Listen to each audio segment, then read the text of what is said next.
and welcome back to the Little Western Model Railway. Now, in this update for October, you can see I'm down on the bench, mainly because I want to show some up-close details. This will be a short clip, mainly because there hasn't been much of an update, just a little bit of work done.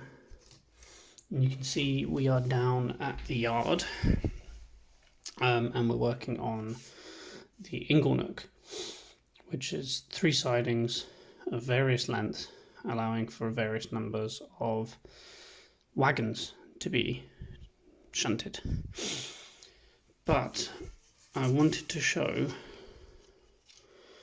the progress of turnouts. So this is the first turnout into the yard and into the yard and off to the branch, and I think it looks quite snazzy. It rolls pretty freely, just needs to be powered up, so that's the next task for the weekend.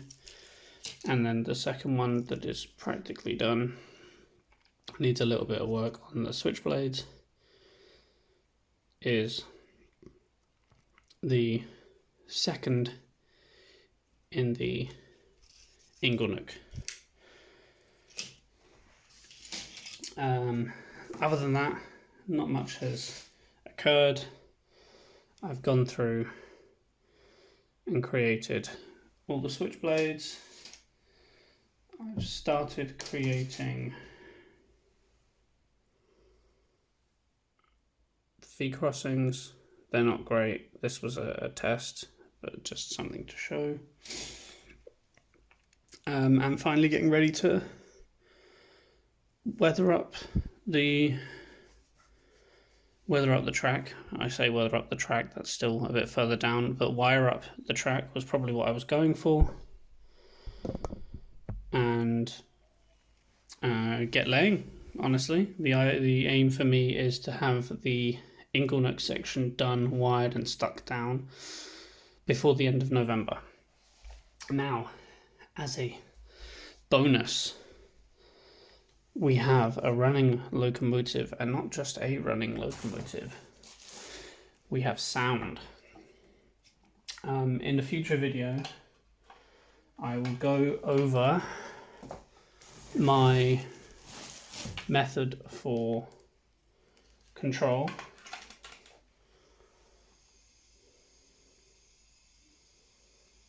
But hands-free. I'm going to put my hands here.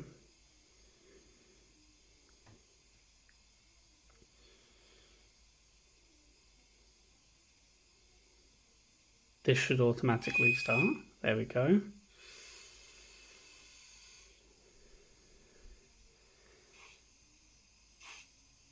I can tell you it's going to fail here.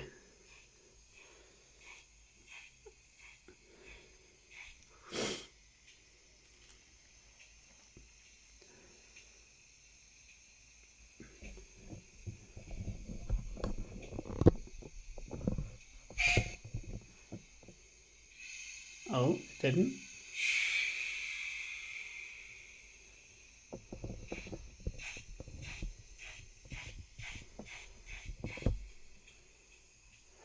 So this is just a basic DCC-EX X-Rail automation script that I've set up. You can see it's not perfect, but it incorporates simple backwards and forwards motion, stopping at certain points, and I've included the sound files and functions. So in this case, it will, before it moves off, it will do a short whistle on both directions. And this will carry on for, until it wants to stop. But I thought it was pretty cool. So you could sort of see the speaker in the cab. It's the only place on this locomotive I could actually fit it in. So we will have to figure that out. Now, if I take this off, there is no stay alive, so it will die instantly. But if my calculations are correct, and I'm doing this live, it only does it for that locomotive, which is pretty cool. So it's only set up for that automation script itself is only set up for the baby pannier. Now this just gives you a taste of what is to come. The idea being that I will have everything potentially automated using sensors and things like that. But I will go over that in later videos. I want to do a dedicated video to DCCEX once I have the base station plugged in and wired up. And I will include information about Hall sensors, IR sensors, block detection, and so on, and how I've set that up, how I will be setting that up. But I'm happy that I've got something running. This labor of love has been here for several weeks. Just sat and waiting, and you can see as soon as it's back on the track, it starts again.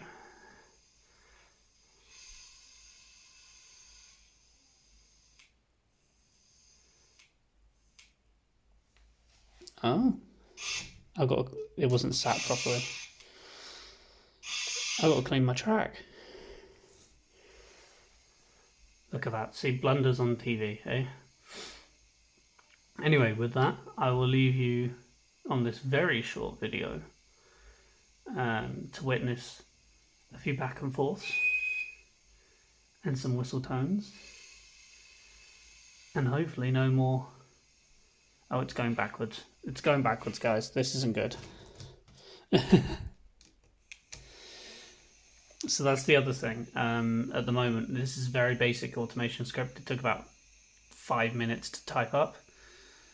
It currently has it's on a loop. So it doesn't, when the power is stopped, it doesn't start again. It just goes to whichever point it would be at in the cycle. So it's now going forward. So it's going to go off your shot.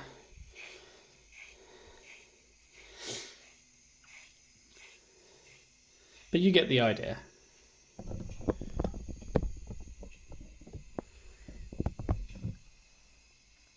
And the idea is that I will have on the branch line that you can see just up here, I will have the prairie or the bulldog or the pannier or something will be going back and forth, you know, doing its shuttle sort of thing. I know there are modules that you can set up to do shuttles with braking and everything, but this is just a small scale of the project. The overall is, of course, a branch line in the future.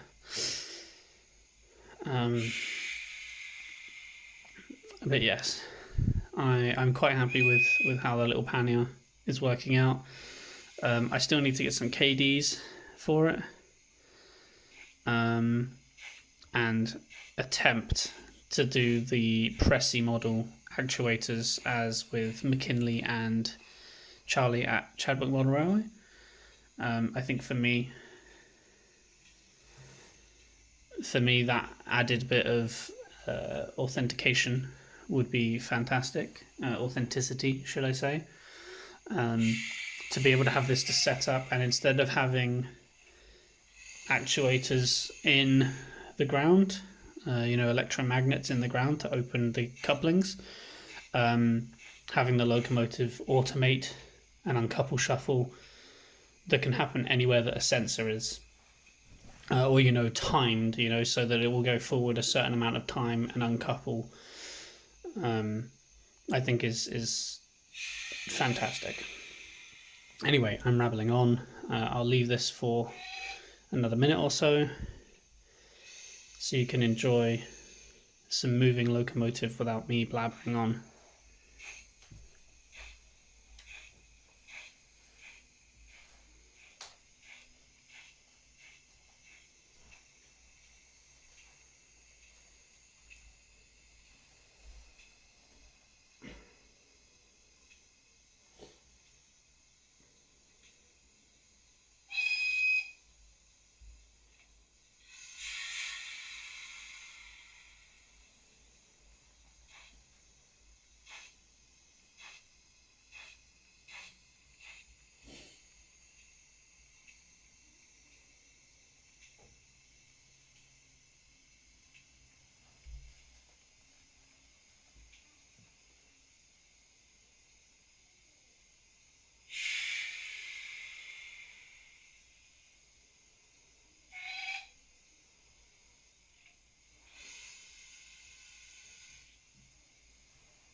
bits off.